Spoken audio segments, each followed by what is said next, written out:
नमस्कार, स्वागत है आप सभी का एवन उत्तराखंड में। मैं हूं आपके साथ ऋषभ पांडे। बुलेटिन की शुरुआत करेंगे इस वक्त की हेडलाइंस के साथ।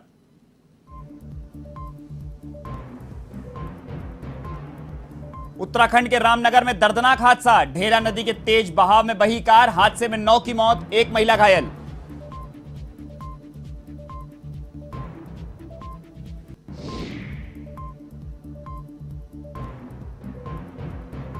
मुख्यमंत्री पुष्कर सिंह धामी का हरिद्वार दौरा, कांवड़ यात्रा को लेकर ली समीक्षा बैठक। कांवड़ियों पर हेलीकॉप्टर से पुष्प वर्षा करने के निर्देश। मंत्री सतपाल महाराज, डीजीपी अशोक कुमार रहे मौजूद।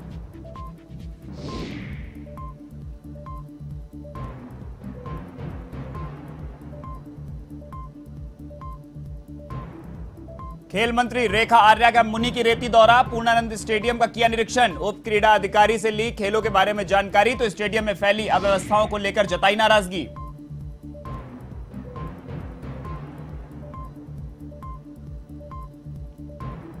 उत्तराखंड के पूर्व कांग्रेस प्रदेश अध्यक्ष गणेश गोदियाल की बढ़ सकती है मुश्किलें। बद्रीनाथ केदारनाथ मंदिर समिति में गड़बड़ी का आरोप। प्रभारी मंत्री धन सिंह रावत को मिला शिकायती पत्र।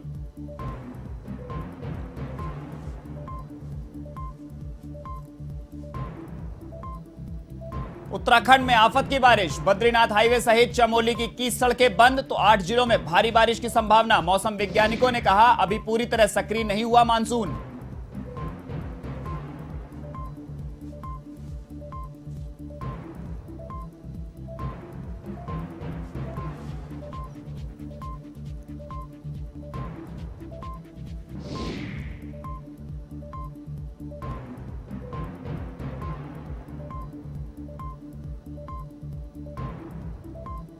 अब खबरें विस्तार से। उत्तराखंड के मुख्यमंत्री पुष्कर सिंह धामी ने हरिद्वार में सीसीआर मेला नियंत्रण भवन में कांवड़ यात्रा को लेकर समीक्षा बैठक की है, जिसमें कांवड़ियों पर हेलीकॉप्टर से पुष्प वर्षा करने के निर्देश भी दिए गए हैं। साथ ही कांवड़ में बजने वाले डीजे की आवाज 40 से 60 डिसेबल से ज्यादा नहीं रखने के निर्देश दिए गए। इस दौरान कैबिनेट मंत्री सतपाल महाराज, विधायक, डीजीपी अशोक कुमार, डीआईजी गढ़वाल समेत अन्य अधिकारी, भाजपा नेता मौजूद रहे।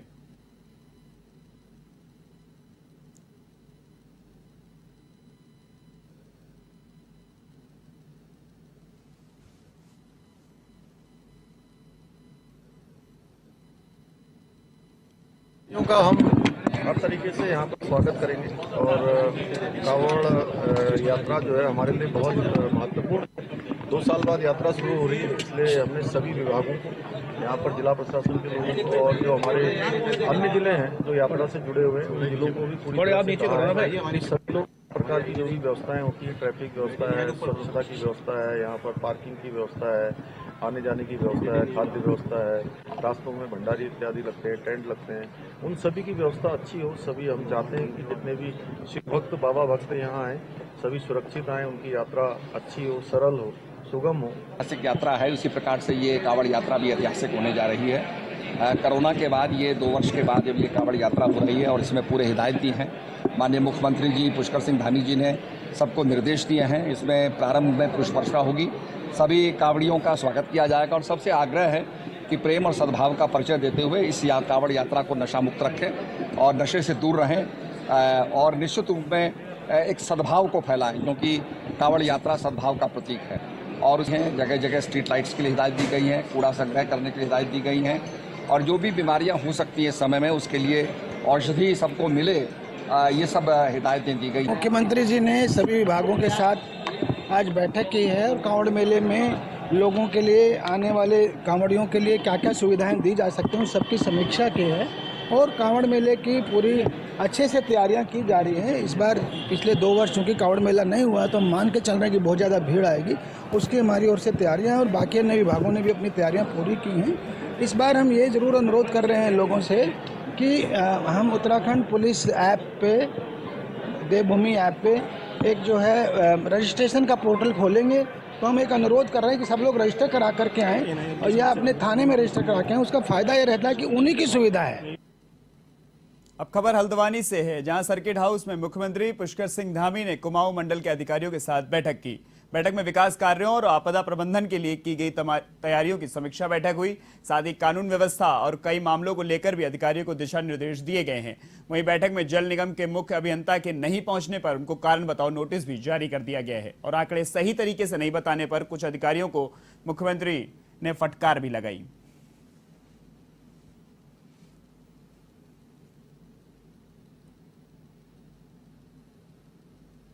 मैं पिछले दिनों जून माह में यहाँ आया था, तब भी मैंने बैठक की थी और आज उसी बैठक का रिव्यू किया है। अभी आपदा का समय क्योंकि हमारे लिए बहुत चुनौतीपूर्ण है।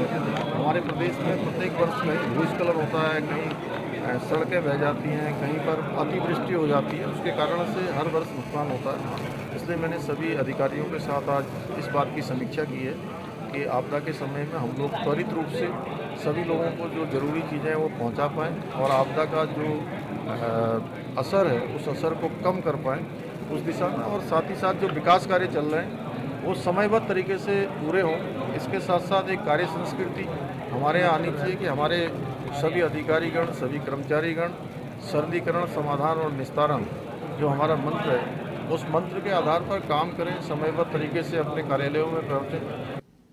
उत्तराखंड की खेल मंत्री रेखा आर्या ने टिहरी जिले के मुनि की रेती में पूर्णानंद स्टेडियम का निरीक्षण किया। इस दौरान उन्होंने उप क्रीड़ा अधिकारी ऋतु जैन से स्टेडियम में संचालित किए जा रहे खेलों के बारे में जानकारी ली। साथ ही उन्होंने स्टेडियम में फैली अव्यवस्थाओं को लेकर भी नाराजगी जाहिर की, जिस पर खेल मंत्री ने उप क्रीड़ा अधिकारी को दिशा निर्देश भी जारी कर दिए हैं। वहीं उप क्रीड़ा अधिकारी ने स्टेडियम में मैदान के समतलीकरण का विषय उठाया तो खेल मंत्री ने कहा कि जल्द ही स्टेडियम में ग्राउंड को समतल किया जाएगा, जिससे खिलाड़ियों को किसी प्रकार की परेशानी का सामना नहीं करना पड़े।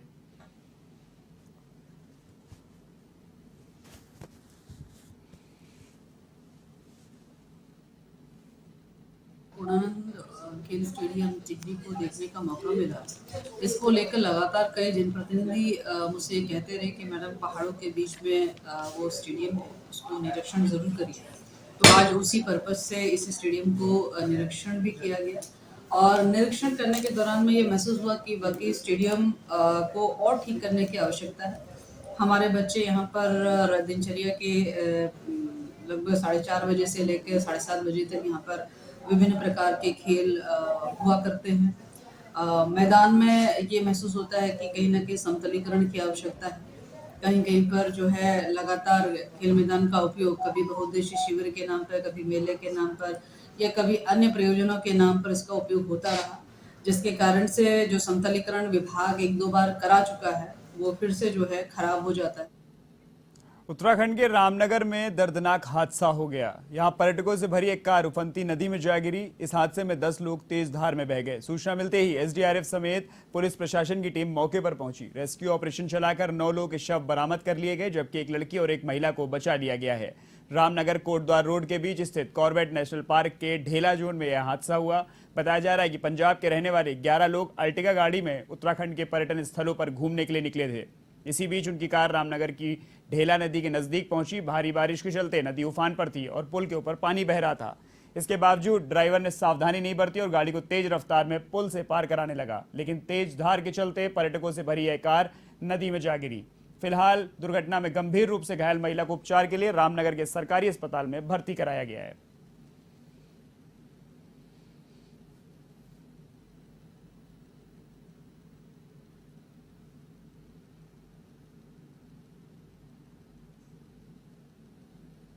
मैं अपने टाइम पर जैसे कि रोज ही हम लोग चिन्ना के लिए सफारी के लिए आते थे तो तभी हम एक नाला पीछे से क्रॉस करके आए, उसमें भी काफ़ी पानी था और यहाँ के देखा हमने तो जैसे आके खड़े हुए तो एक उसमें से जो गाड़ी इसमें गिरी है नाले के अंदर, एक लड़की हमें बाहर खड़ी हुई दिखी। उसने हल्ला काट रखा था, मैं पता नहीं क्या हो गया है। हमने जब वहाँ रुक के देखा तो पूरी गाड़ी इनकी समथिंग 10 लोग उसमें मौजूद थे, तो पूरी गाड़ी पानी के अंदर पलटी। क्योंकि अभी जो हमें ये पता चला है कि सुबह 5:05 के आसपास ये गाड़ी ढेला से रामनगर की तरफ आ रही थी, जिसमें 10 लोग सवार थे, जिसमें 3 पुरुष थे और 7 महिलाएं। 9 लोगों की जान जा चुकी है। एक लड़की यहाँ से बच के निकल गई है। यहाँ पर एसडीएम की गाड़ी दिख रही है, लेकिन एसडीएम मौजूद नहीं है और यहाँ पर पुलिस के कार्यकर्ता दिख रहे हैं। सुबह से 5:30 बजे से ना कोई हाइड्रा आई है, ना कोई जेसीबी आई है, और हम गांव वाले यहाँ निकाल के 3-3 ट्रैक्टर यहाँ पर लेके आए, हमसे गाड़ी नहीं निकल रही है फिर भी। और क्या शासन ने सुविधा कर रखी है? कुछ भी नहीं। प्रदेश के पूर्व शिक्षा मंत्री अरविंद पांडे चंपावत के लोहाघाट दौरे पर रहे, जहां भाजपा कार्यकर्ताओं ने उनका जोरदार स्वागत किया। इसके बाद अरविंद पांडे डिग्री कॉलेज परिसर में पहुंचे, जहां उन्होंने तिरंगा फहराकर कार्यक्रम का शुभारंभ किया और हरेला महोत्सव के तहत पौधारोपण भी किया। साथ ही विद्यालय के एनसीसी कैडेट्स और कॉलेज की छात्र छात्राओं ने इन पौधों की देखभाल करने की अपील की।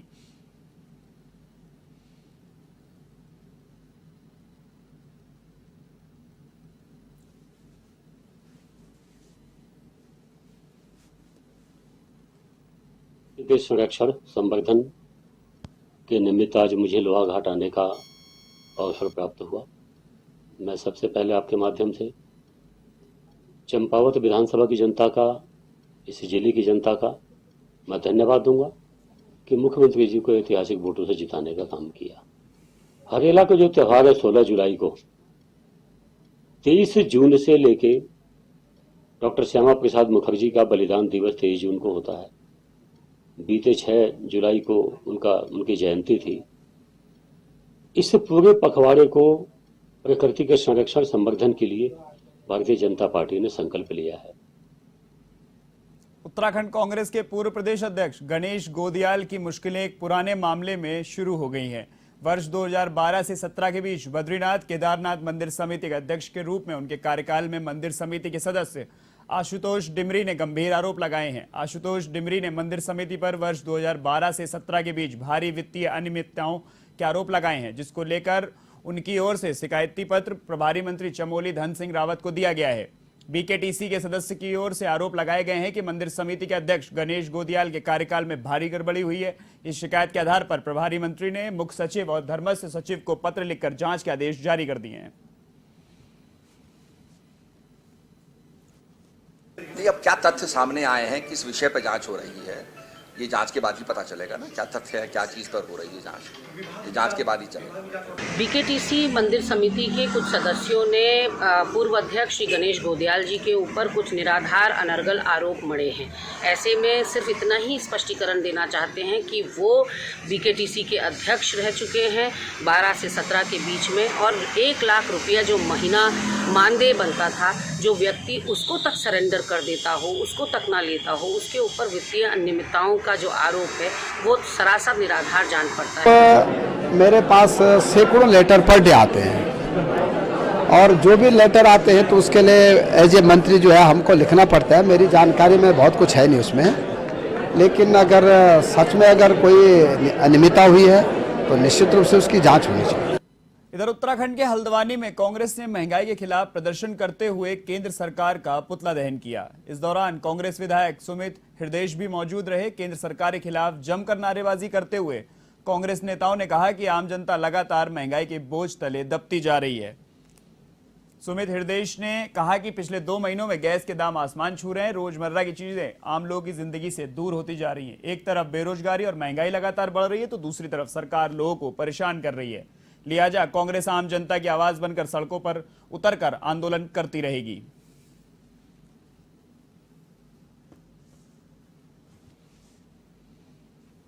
तौर पर वाकई में जब माननीय प्रधानमंत्री जी ने घोषणा करी थी, ना खाऊंगा ना खाने दूंगा, तो जो उनका खान पान है उसके तो जनता पूरा ध्यान रख रही है, लेकिन जनता के खान पान जो आवश्यक वस्तुएं उसके दाम में लगातार चोट ये भारतीय जनता पार्टी, केंद्र की सरकार और राज्य की सरकार लगातार चोट कर रही है। और पिछले महीने की अगर आप बात करें, अखबार में खबर आई 1 करोड़ से ऊपर ज़्यादा इस देश में लोगों ने अपना व्यवसाय खोया, रोजगार खोया।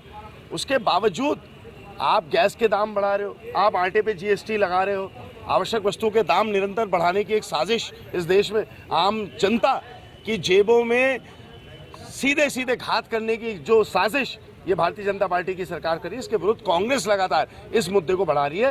भारतीय जनता पार्टी चुनाव जीती है धार्मिक उन्माद फैलाकर, और कोई इनका एजेंडा नहीं है। वहीं देहरादून में शराब की ओवर रेटिंग की मिल रही शिकायतों के बाद प्रशासन ने इसके खिलाफ अभियान चलाया है। मामले में जिलाधिकारी डॉक्टर आर राजेश कुमार के सख्त निर्देशों के बाद ठेके में ओवर रेटिंग के खिलाफ अभियान चलाया गया। आपको बता दें कि काफी समय से लोगों की ओर से शराब के ठेकों पर ओवर रेटिंग और ठेके वालों की मनमानी की शिकायत मिल रही थी।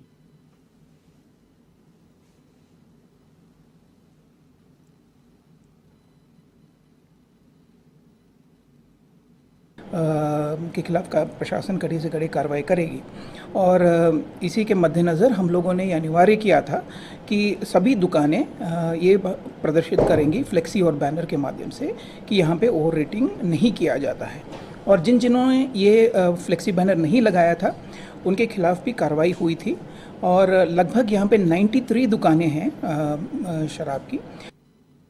उत्तराखंड में प्लास्टिक के उत्पादकों, विक्रेताओं और परिवहनकर्ताओं को हाई कोर्ट ने सिंगल यूज प्लास्टिक को लेकर बड़े कड़े निर्देश दे दिए हैं। साथ ही उन्हें पॉल्यूशन कंट्रोल बोर्ड में रजिस्ट्रेशन कराने को भी कहा गया है, जिसके चलते अब जिला प्रशासन सख्त नजर आ रहा है। जिलाधिकारी आर राजेश कुमार ने बताया कि प्रशासन पहले से ही पॉलिथीन बैन पर सख्ती दिखा रहा था, लेकिन हाईकोर्ट से निर्देश मिलने के बाद अब इस पर सख्त से सख्त कार्रवाई की जाएगी।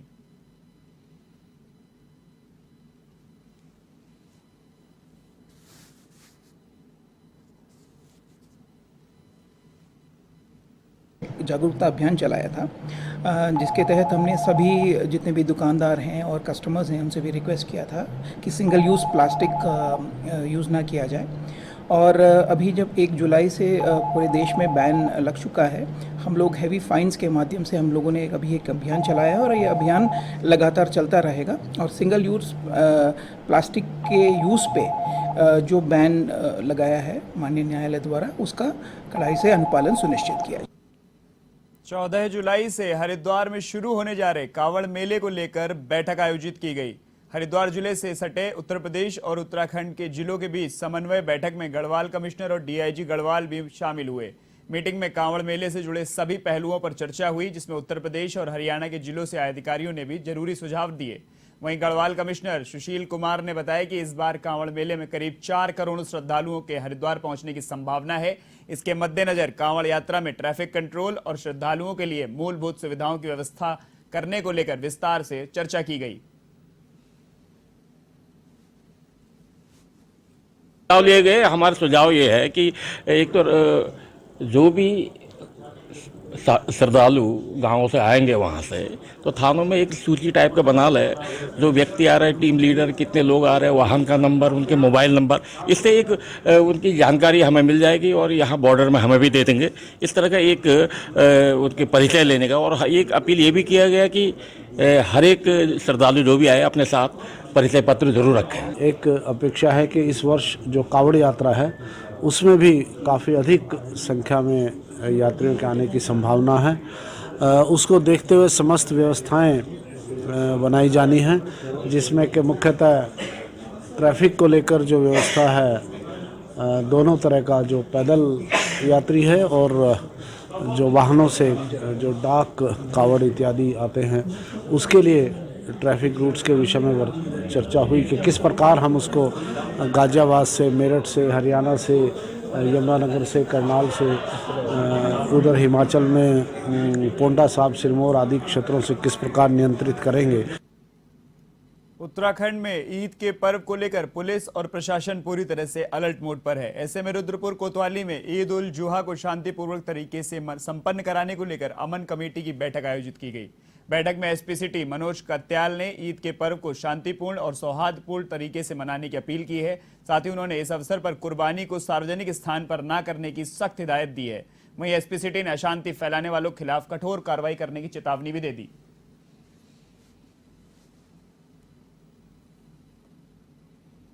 का त्यौहार है, इसी की दृष्टि लगाकर पीस कमेटी की मीटिंग की गई और अपने शहर के सभी इसमें वापस करके त्यौहार मनाने के संबंध में जो भी एसओपी है वो आवश्यक निर्देश निर्धारित स्थानों पर ही केवल और बाकी इसके संबंध में जो भी निर्देश हैं वो सबको आगाह किया गया कि किसी भी प्रकार की व्यवस्था भंग करने का कोई कृत्य न करे, जिससे कि बाद में कानूनी कार्रवाई के लिए विवश होना पड़े। उत्तराखंड के जसपुर में कोर्ट के आदेशों के बाद प्रशासन सतर्क हो गया है, जिसके बाद मंदिर, मस्जिद और गुरुद्वारों पर लगे लाउडस्पीकर उतारने के लिए कार्रवाई तेज हो गई है।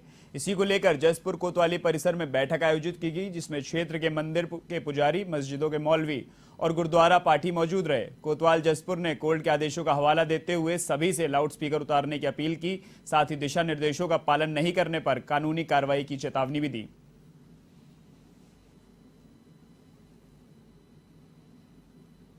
मस्जिद, गुरुद्वारे, इनके मौलवियों को, धर्मगुरुओं को और कमेटी के अध्यक्षों को बुलाया गया था। मीटिंग ली गई है।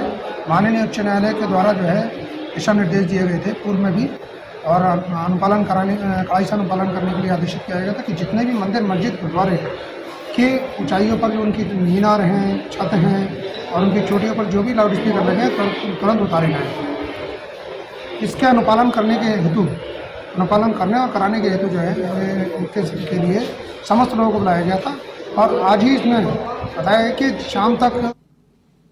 इस बुलेटिन में फिलहाल के लिए इतना ही। देश और दुनिया की तमाम खबरों के लिए देखते रहिए A1 TV। नमस्कार।